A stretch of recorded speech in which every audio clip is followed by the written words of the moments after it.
So hello friend, आज की इस वीडियो में एक्सप्लेन करने जा रही हूँ महाराज मूवी के बारे में। एंड इस मूवी में महाराज की लीडरशिप, ब्रेवरी और उनके किंगडम की जर्नी को दिखाया जाता है, जो बहुत ही ब्यूटीफुली डिपिक्ट किया गया है।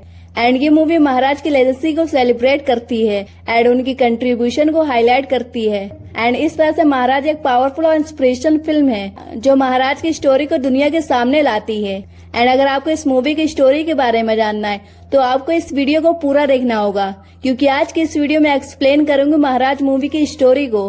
तो चलिए बिल्कुल भी आपका टाइम वेस्ट न करते हुए वीडियो को स्टार्ट करते हैं। तो इस मूवी की स्टार्टिंग में हमें दिखाया जाता है सन 1832 का वक्त, जहां पर वंडाल गांव में एक वैष्णव परिवार में मुलजी जीवराज के यहाँ उनके बेटे का जन्म होता है, जिसका नाम कृष्ण दास रखा जाता है। कृष्ण बहुत ही इंटेलिजेंट बच्चा होता है एंड जैसे जैसे वो बड़ा होता है उसके अनोखे और रोचक सवाल भी बढ़ते जाते हैं। कृष्ण बहुत ही शरारती बच्चा था एंड जब कृष्ण 10 साल का होता है तभी उसकी माँ उसे छोड़कर चली जाती हैं। कृष्ण के पिता दूसरी शादी कर लेते हैं एंड कृष्ण के मामा उसे गांव से अपने साथ लेकर जाते हैं। सो फ्रेंड्स, 8वीं शताब्दी में 7 द्वीपों से बना एक शहर बॉम्बे, जो अंग्रेज राजा को दहेज में मिला था एंड इसे राजा ने ईस्ट इंडिया कंपनी को 10 पाउंड सालाना की किराए पर दिया था। एंड उस वक्त बम्बे एक बंदरगाह, जो कि गुजराती वैष्णव कपड़ा व्यापारियों का गढ़ था, जहां वैष्णव की 7 हवेली थी, जिसमें से कालबा देवी मंदिर के बीचों बीच मोटी हवेली थी, जहां हुकूमत अंग्रेजों की थी। पर वहां माना जाता था कि जेजो को, जो कि हवेली के मुख्य महाराज थे, हवेली के पास ही कृष्ण के मामा का घर होता है, जहां कृष्ण वैष्णव परिवार के संस्कार एंड इमोशन के प्यार के साथ बड़े होते हैं। एंड फिर एंट्री होती युवा कृष्ण की। इस मूवी के हीरो जुनैद की कृष्ण एक राष्ट्र गुफ्तार नामक अखबार में लेख लिखता है। कृष्ण की क्रांतिकारी सोच जात पात से परे समाज के कुरीतियों पर सवाल उठाने वाले लेखों को न केवल आम जनता बल्कि बड़े बड़े क्रांतिकारी भी उसके लेखों को पढ़ने लगते हैं। एंड अगले सीन में हमें दिखाया जाता है कि होली का दिन होता है और जब कृष्ण मंदिर की ओर जाता है तभी उसकी मुलाकात उसकी होने वाली मंगेतर किशोर से होती है, यानी शालिनी पांडे से होती है। दोनों के बीच थोड़ी रोमांटिक बातें भी होती हैं। एंड इसके बाद एंट्री होती है फिल्म के दूसरे किरदार यानी जे महाराज की।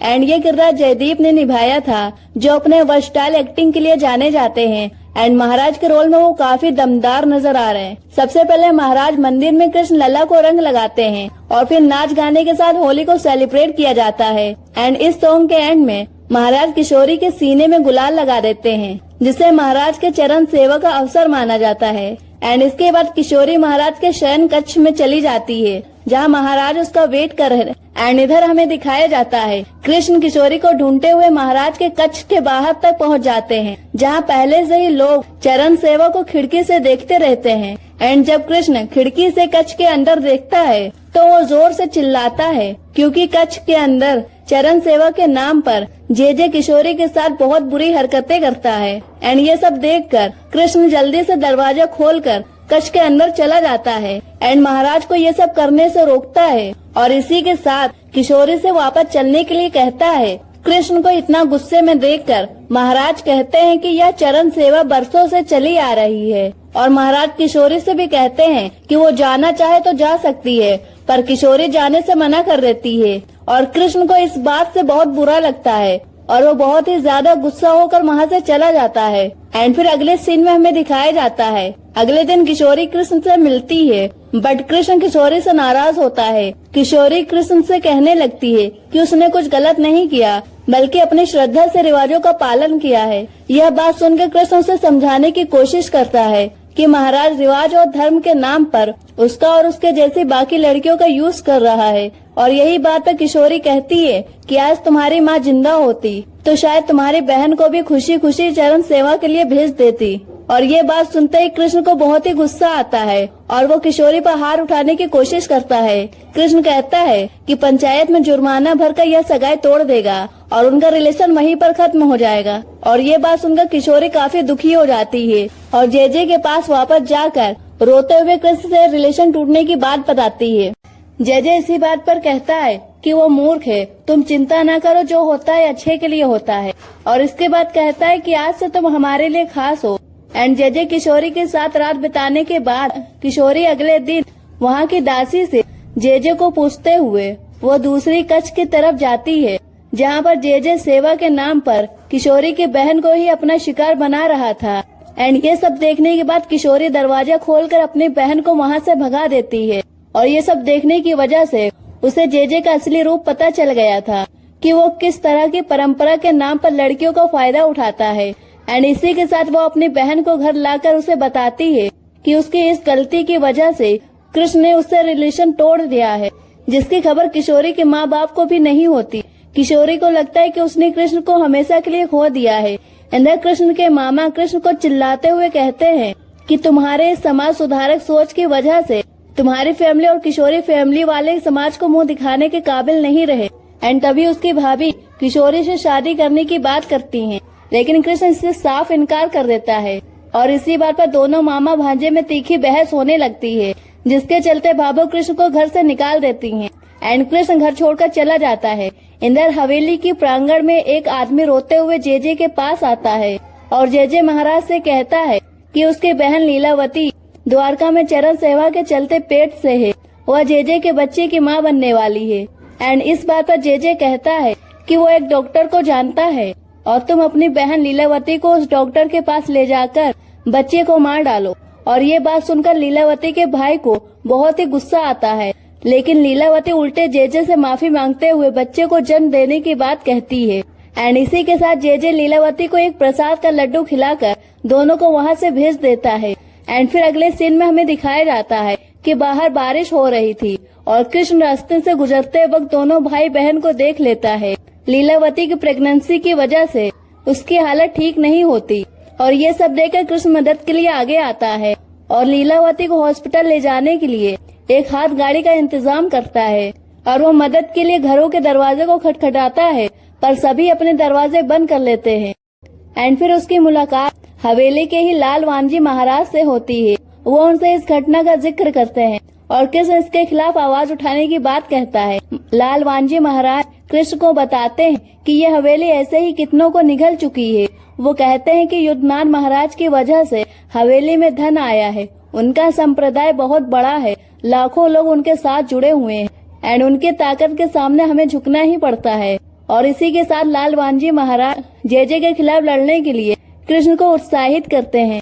कृष्ण इस टॉपिक पर बात करने के लिए नवरोज जी भाई के पास जाते हैं, जो कि रास्ता गिरफ्तार अखबार के मालिक होते हैं। नवराज जी भाई कृष्ण को समझाते हैं और कहते हैं कि किशोरी यहाँ आई थी, लेकिन तुमने उसकी गलती तो उसे बता दी पर उसे सुधरने का मौका नहीं दिया। तभी एक व्यक्ति भागते हुए कृष्ण को चिल्लाते हुए आता है और इसी के साथ कृष्ण उसके साथ जाता है और देखता है कि बहुत भीड़ लगी हुई है और पूछने पे पता चलता है कि किशोरी ने कुएं में कूदकर अपनी जान दे दी है। कृष्ण किशोरी को याद करते हुए बहुत रोता है। तभी किशोरी की बहन कृष्ण को एक चिट्ठी लाकर देती है जो किशोरी ने कृष्ण के लिए छोड़ी थी और इस चिट्ठी में वो लिखती है कि मैं इंसान और भगवान के बीच का अंतर नहीं समझ पाई, मुझे अपने किए पर पछतावा है, तुमसे नजर मिलाने के मैं काबिल नहीं हूँ और इसीलिए मैं अपनी जान दे रही हूँ। मैं जे की असलियत जान चुकी थी और उसका असली चेहरा तुम्हें समाज के सामने लाना होगा, तभी मेरी आत्मा को शांति मिलेगी। एंड फिर अगले सीन में हमें दिखाया जाता है कि कृष्ण महाराज को ललकारते हुए उसके पास जाता है एंड उसके खिलाफ आवाज उठाने की बात कहता है। महाराज जे अपने पद और ताकत का रोब दिखाते हुए सनातन धर्म के नाम पर कर पर तंज कसता है, लेकिन इस बात पर कृष्ण बिल्कुल भी नहीं डरता एंड पूरी हिम्मत के साथ महाराज के खिलाफ लड़ने के लिए एंड उनकी असलियत पूरे समाज के सामने लाने का वादा करता है। एंड अगले ही दिन कृष्ण महाराज के खिलाफ लेख लिखता है, पर उसके ही अखबार वाले उसे लेख को छापने से मना कर देते हैं। लेकिन ये सब देखते हुए भी कृष्ण पीछे नहीं हटता और खुद का ही एक अखबार प्रकाशन खोल लेता है।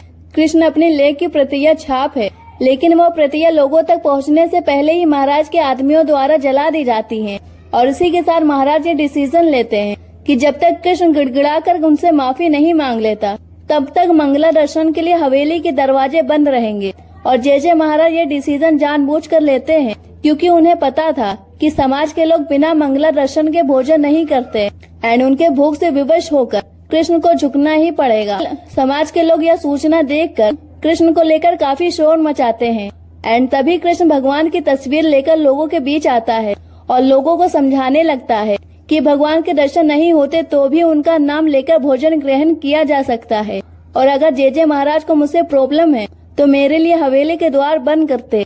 इसमें आप सबको भला क्यों शामिल किया? और भगवान तो हर जगह है, तो हम इस भगवान की पूजा क्यों नहीं कर सकते? और इसी भीड़ के बीच विराज यानी शर्वरी वाघ की एंट्री होती है वक्रसन का सपोर्ट करते हुए। उसकी वजह से लाल श्री जी की ही पूजा करने की बात कहती है। लालवान जी महाराज भी कृष्ण को ही शिव जी का आरती करने को कहते हैं और फिर सभी लोग मिलकर हवेली के बाहर ही शिव जी की पूजा आरती करते हैं। इस मूवी की आगे की स्टोरी मैं आपको नेक्स्ट वीडियो में बताऊं। तब तक के लिए हमारे चैनल को सब्सक्राइब करें। मिलते हैं नेक्स्ट वीडियो, तब तक के लिए बाय।